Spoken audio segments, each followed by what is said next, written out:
menceritakan pada zaman dahulu terdapat sebuah negeri yang makmur dan damai. Negeri itu bernama Bunga Rampai. Negeri itu dipimpin oleh seorang raja yang bernama Raja Indra Permana. Seorang raja yang adil dan bijaksana, serta disegani oleh kawan dan lawannya. Raja tersebut memiliki seorang putri yang sangat cantik. Kecantikannya bagaikan sinar rembulan di malam purnama. Putri itu bernama Putri Ratna Ayu. Di istana pula tinggal seorang pelayan kesayangan sang putri yang bernama Sari Melati. Ia bukanlah seorang bangsawan, tetapi memiliki tutur kata yang halus, lembut, serta pandai menyusun pantun dan syair. Oleh sebab itu, Putri Ratna Ayu sudah menganggap Sari Melati seperti adiknya sendiri. Sementara itu, di kampung seberang istana, hiduplah seorang pemuda yang gagah perkasa bernama Raden Arya Wijaya. Ia adalah anak seorang bangsawan muda yang terbuang dikarenakan fitnah yang telah dilakukan oleh istana. Walau hidup sederhana, Raden Arya terkenal akan kepandaiannya dalam berpedang dan ketajamannya dalam berpikir.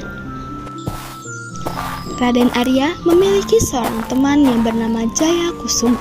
Jaya Kusuma ialah seorang pemuda desa dan anak dari seorang tukang kayu yang jujur dan setia. Persahabatan mereka bagaikan ikatan saudara yang tak terpisahkan. Pada suatu hari, datanglah kabar besar dari istana. Kabar itu dibawakan oleh seorang utusan yang mengumumkannya di balai desa. Atas titah dan Raja Indra Permana, barang siapa yang dapat membawa pulang bunga emas di gunung berkilau, maka dialah yang berhak meminang Putri Ratna Ayu. Gemparlah seluruh negeri mendengar kabar itu. Banyak pemuda gagah yang mencoba untuk mengambil bunga emas dari gunung berkilau. Namun, tidak ada satupun pemuda yang dapat kembali. Di senja hari, Raden Arya berbincang dengan sahabatnya Jaya Kusuma di tepi sawah setelah mendengar kabar besar dari utusan Raja Indra Permana. Sahabatku, bukankah hidup ini tidak berarti apa-apa tanpa adanya perjuangan? Oleh karena itu, aku ingin menempuh gunung itu untuk mencari bunga emas. Apakah kau hanya ingin menempuh gunung itu untuk bentuk kemuliaanmu kepada raja, atau hatimu sudah terpikat oleh sang putri? Hatiku sudah terlebih dahulu terpikat oleh pandangannya. Namun, aku tidak ingin meminang sang putri tanpa layak. Jika begitu, aku turut serta. Biar mati pun aku tak rela engkau berjalan sendirian. Akhirnya, kedua pemuda itu berangkat untuk mendaki gunung berkilau pada fajar keesokan harinya. Mereka membawa pedang, bekal kering, dan doa restu dari rakyat yang mencintai mereka.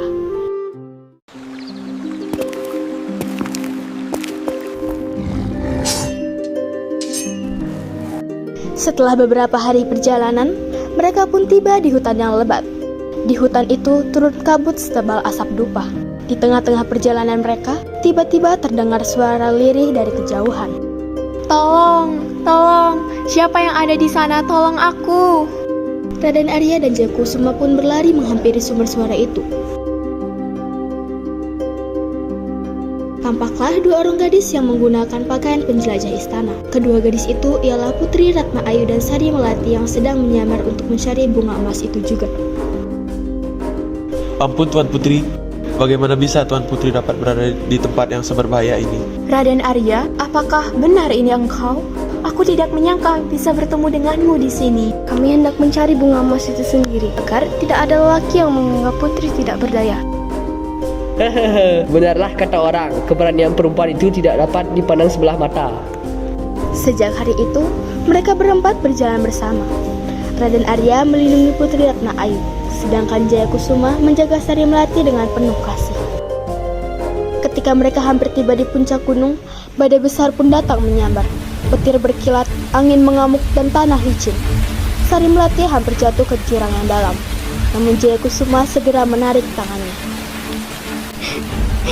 Kalau bukan karenamu, nyawaku pasti sudah melayang. Tiada apa yang lebih berharga bagiku melihatmu selamat, Sari. Jangan berkata demikian. Nanti hati ini tak kuasa untuk menolak. Sementara itu, Raden Arya dan Putri Ratna Ayu berlindung di balik batu besar. Jika kita mati di sini, apakah kau menyesal, Raden? Selama dapat menatap wajahmu walau sekejap, maka tidak ada penyesalan yang tersisa dariku.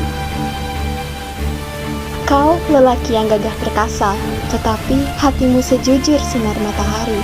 Badai pun reda setelah malam berlalu. Ketika matahari telah terbit bersinar, mereka pun melihat bunga emas mekar di tengah batu permata, berkilau bagai cahaya surga. Raden Arya pun memetik bunga itu dengan hati yang berdebar. Mereka pun kembali ke istana dengan selamat. Para rakyat pun bersorak menyambut kepulangan mereka. Raja pun terharu melihat keberanian keempat insan muda itu. Wahai Raden Arya Wijaya, kaulah lelaki yang berhati mulia, bukan karena keberhasilanmu, melainkan karena kau melindungi putriku dengan tulus. Raja pun memandang Jayakusuma. Dan kau Jayakusuma, meskipun tidak punya harta, tetapi engkau memiliki kebijaksanaan dan keberanian. Karena itu, aku izinkan engkau meminang Sari Melati. Setelah hari itu, diadakan pesta besar di seluruh negeri. Raden Arya menikah dengan Putri Ratna Ayu, sedangkan Jayakusuma bersanding dengan Sari Melati. Lagu dan tarian mengiringi pesta itu selama 7 malam berturut-turut. Setelah itu, Raden Arya dianggap menjadi raja menggantikan ayah mertuanya. Ia memimpin dengan adil dan bijaksana. Sementara itu, Jayakusuma diangkat menjadi penasihat kerajaan. Sari Melati dan Putri Ratna Ayu menjadi penerang bagi negeri, membawa kasih dan kebijaksanaan kepada seluruh rakyat. Demikianlah hikayat ini membawa pesan moral bagi manusia, bahwa kemuliaan seseorang tidak ditentukan oleh darah dan harta, melainkan oleh kebijaksanaan, kesetiaan, dan keberanian dalam menegakkan kebenaran.